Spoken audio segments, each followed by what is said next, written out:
Hello everyone, Shrimati मोहरी देवी Tapadia girls college के YouTube channel पे आपका स्वागत है। आज हम केमिस्ट्री क्लास में जो टॉपिक डिस्कस करने वाले हैं, आपका पहला टॉपिक जो होगा वो आरएफ वैल्यू ऑफ टीएलसी। अपन यहाँ पर जो अपन ने पेपर क्रोमेटोग्राफी के अंदर देखा था कि आरएफ का मान किस तरह से काउंट किया जाता है, उसी की तरह अपन यहाँ पर भी जो थिन लेयर क्रोमेटोग्राफी है उसके लिए आरएफ वैल्यू का मान इसमें अपन निकालेंगे। साथ में अपने इसके अंदर जो टीएलसी की जो एप्लीकेशंस हैं अपन उनकी भी यहाँ पर बात करेंगे। तो देखिए यहाँ पर सबसे पहले क्या बताया गया है कि जो कांच की प्लेट है उस पर जो मिश्रण लगाया गया है,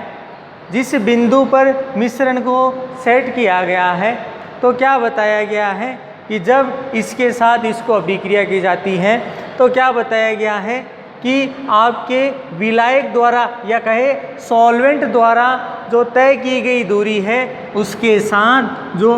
आपके अवयव लिए हैं, आपने जो मिश्रण लिया है उनके जो मॉलिक्यूल्स हैं वो किस तरह से दूरी तय करते हैं, उनके द्वारा उनके मध्य तुलनात्मक अध्ययन है वो इस द्वारा अध्ययन किया जाता है। और साथ में इनके द्वारा तय की गई दूरी, इनके द्वारा तय की गई दूरी को क्या कर लिया जाता है,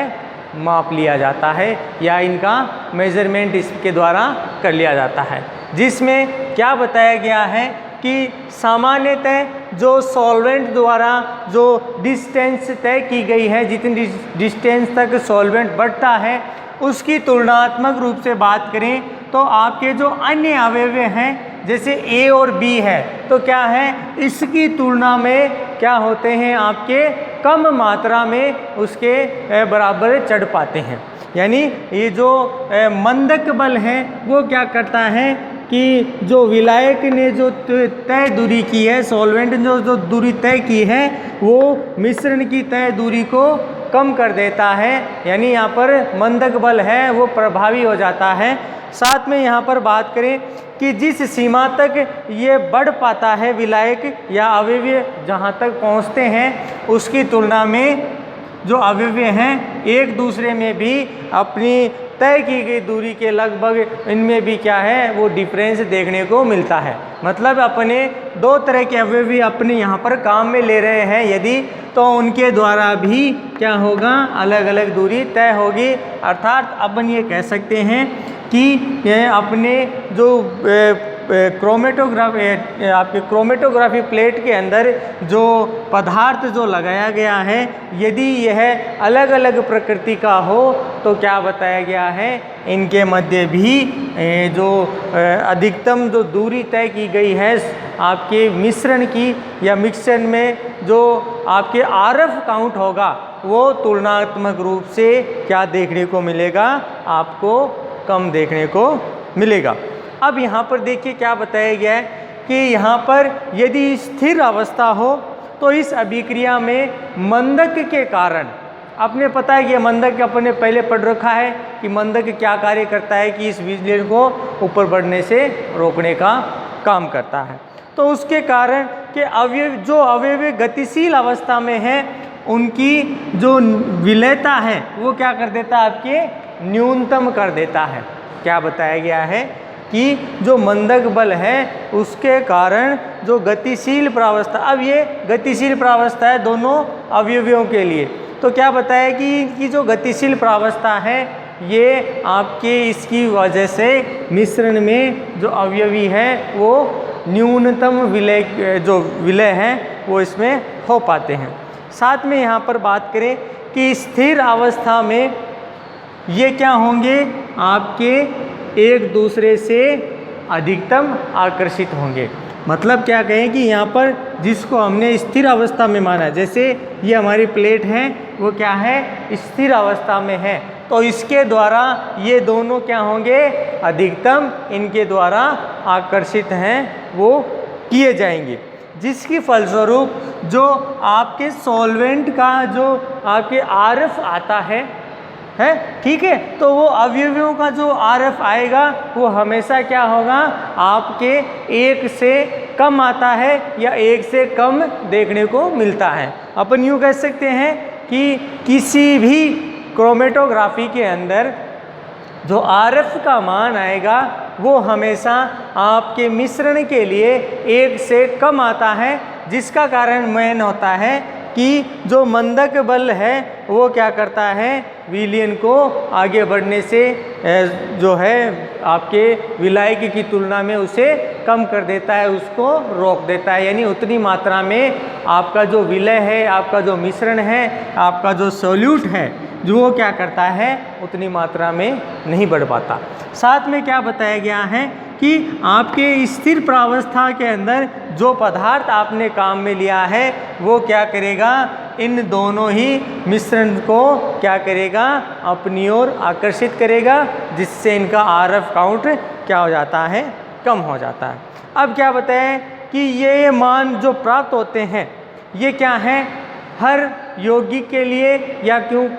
कहें कि अलग अलग पदार्थों के लिए ये क्या होते हैं, आपके विशिष्ट होते हैं। जैसे मान लो मैं यहाँ पर कोई 2 पदार्थ ले रहा हूँ, मैं ये कहूँ कि भाई ए पदार्थ के द्वारा जो तय की गई दूरी है वो और सॉल्वेंट द्वारा तय की गई दूरी है वो उसकी RF मान को बताएगा, RF वैल्यू को बताएगा। तो यहाँ पर जो ज़्यादा पोलर होगा, या अपन यूँ कह दें कि मोर पोलर हो, वो तो क्या करेगा कि अपनी RF है वो सबसे ज़्यादा आएगा या ज़्यादा बनाएगा, या फिर कहें कि जो आपके मिश्रण कम वो जो दूरी तय करता है उसके लिए अपन कह सकते हैं वो लेस पोलरिटी से आपके शो करता है, या लेस पोलरिटी वाला जो पदार्थ होगा उसमें RF का काउंट हमेशा क्या आएगा, अपने कंपेरेटिव वाले से कम आएगा, कि इसके पैरेलल कौन सा पदार्थ है, उसकी प्रकृति क्या है, वो इस पर निर्भर करती है कि मिश्रण आगे कितना बढ़ता है। ध्यान रखना है यहाँ पर दोनों के लिए ही जो मंदक बल है वो कार्य करेगा आपके इसमें। साथ में जो प्लेट ली है अपने, ये प्लेट पे जो पदार्थ लगा है ये भी क्या करता है, इसको आकर्षित करता है, जिससे RF वैल्यू 1 से कम हो जाती है। तो कई बार जो एग्ज़ाम है उसमें ये सामान्यतः ये सवाल पूछा जाता है कि किसी पदार्थ के क्रोमेटोग्राफी प्लेट में RF का मान 1 से कम क्यों आता है, उसका कारण लिखिए। तो क्या बताया गया है, इनमें इस तरह से प्राप्त होता है। अब क्या बताया गया है कि मान लो अपने को अलग अलग पदार्थ के लिए हमने कहा जो RF का मान है वो अलग अलग आता है, तो क्या बताया गया है, इनको किसी स्टैंडर्ड यौगिक के साथ तुलनात्मक रूप से इनका अध्ययन करके, या यूँ कहते हैं कि अलग अलग RF वाले यौगिकों का अपने मान पता करके इनके द्वारा जो तुलनात्मक अध्ययन करके इनकी क्या कर ले जाती है, आसानी से इनकी पहचान कर ले जाती है कि भी ये पदार्थ किसका है, किस तरह से ये RF देगा, या फिर ये किसके इक्विवेलेंट RF मान है वो दे रहा है। तो उसके आधार पर ये बताया जाता है कि भी दिया गया पदार्थ आपके ये होगा। अब देखो इस चीज़ को अपन जो है एक सूत्र से लिखेंगे। तो यहाँ पर देखिए, तो अपन कह दें कि किसी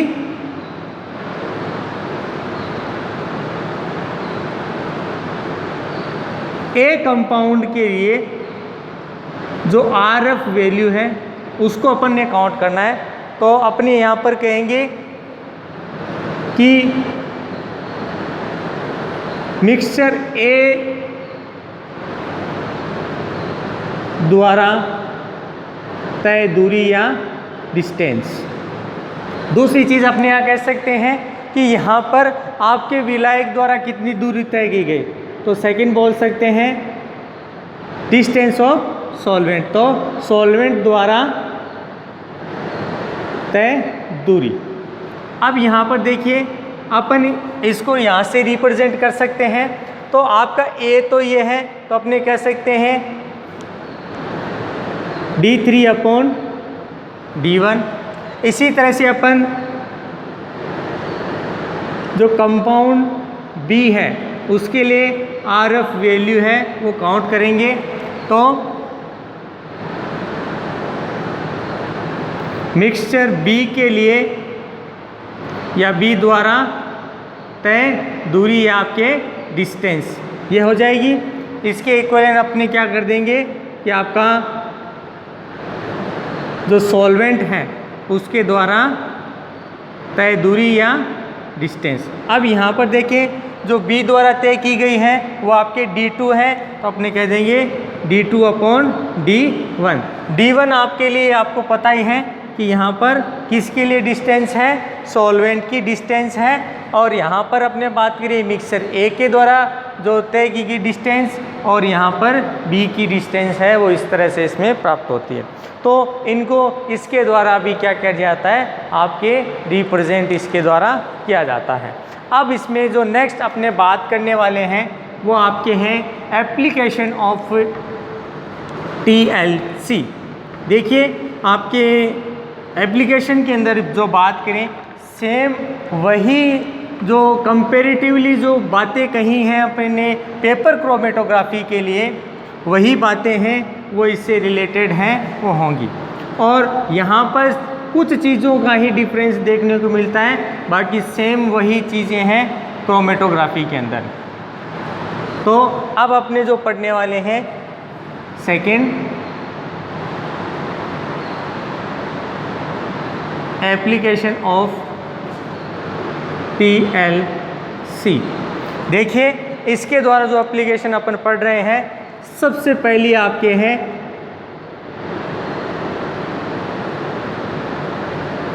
मॉनिटरिंग ए केमिकल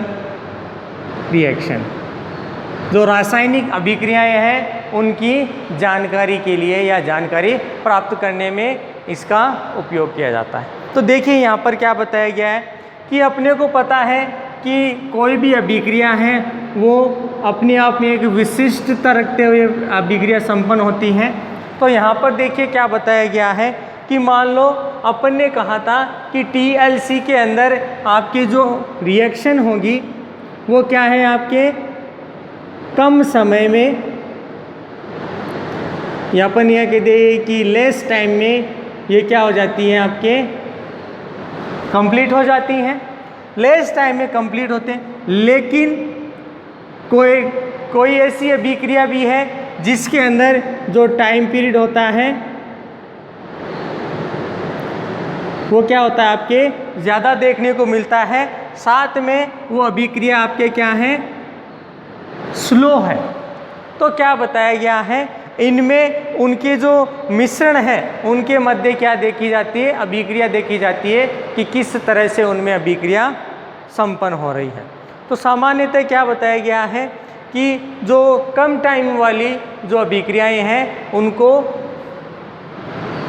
TLC द्वारा क्या कर लिया जाता है, उनकी पहचान कर ली जाती है। कम समय में संपन्न हो रही है तो क्या है कि जो काउंटिंग है वो और विधियों से आसान नहीं हो पाता, लेकिन TLC उसको काउंट कर ले। सेकंड अपने इसमें बात करें कि मान लो किसी का टाइम पीरियड कम है और वो स्लो अभिक्रिया है, तो इस अभिक्रिया के अंदर जितने भी जो मिश्रण होंगे या क्रियाकारक जो भाग ले रहे हैं उनको क्या कर दिया जाता है, उनके आसानी से एक तो उनमें डिटेक्शन कर दिया जाता है और साथ में उनकी आइडेंटिफिकेशन भी हो जाती है। और स्लो के अंदर तो ज़्यादा दिक्कत नहीं आती, वो तो किसी अभिक्रिया द्वारा भी हो सकती है, लेकिन मेन है जो लेस टाइम वाली जो रिएक्शंस होती हैं उनके जानकारी के लिए आपको TLC है वो आसानी से उपलब्ध कराती है। और इसके द्वारा क्या कर लिया जाता है कि जो अभिक्रियाएं हैं उनका पता लगा। सेकंड अपने यहाँ पर बात करेंगे तो सेकंड के अंदर देखिए क्या बताया गया है कि यहाँ पर भी मॉनिटरिंग की गई है, किसके लिए, तो देखिए यहाँ पर बताया गया है कि सामान्यतः जो आपके सेपरेशन है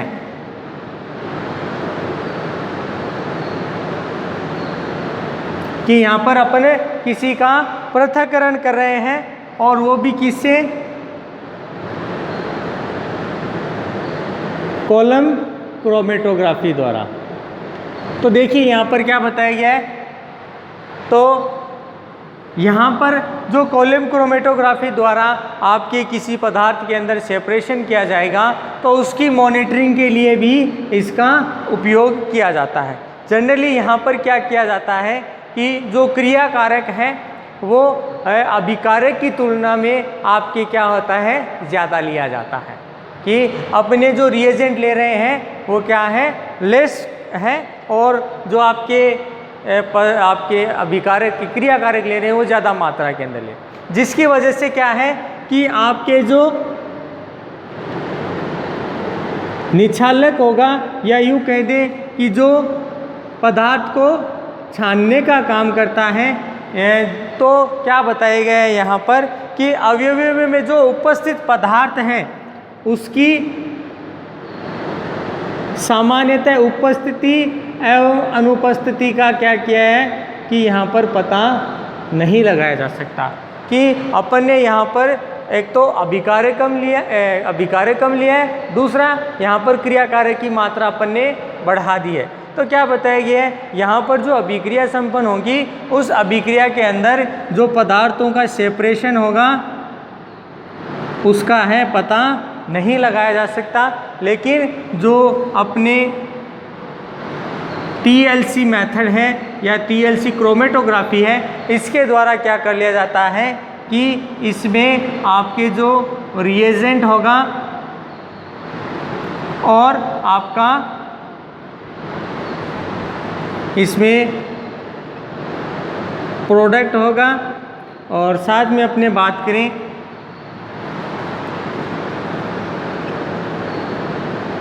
जो रिएक्टर होगा जो ज़्यादातर अभिक्रिया करेगा उसका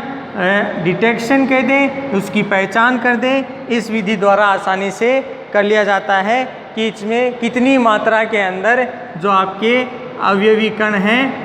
वो क्या है, उपस्थित हैं। तो इसके द्वारा आपके जो अलग अलग मेजरिंग है वो इसमें कर लिया जाता है कि किस तरह से इसमें सेपरेशन होगा। तो यहाँ पर अपन ने देखा एक तो RF वैल्यू ऑफ TLC और दूसरा अपन ने TLC है उसकी एप्लीकेशन देखी। होप यू आपको ये जो वीडियो है वो पसंद आया होगा। इस वीडियो को ज़्यादा से ज़्यादा शेयर करें, लाइक करें और इससे रिलेटेड जो वीडियो से नोट्स है वो बनाते रहें। और इस वीडियो को देखने के लिए धन्यवाद।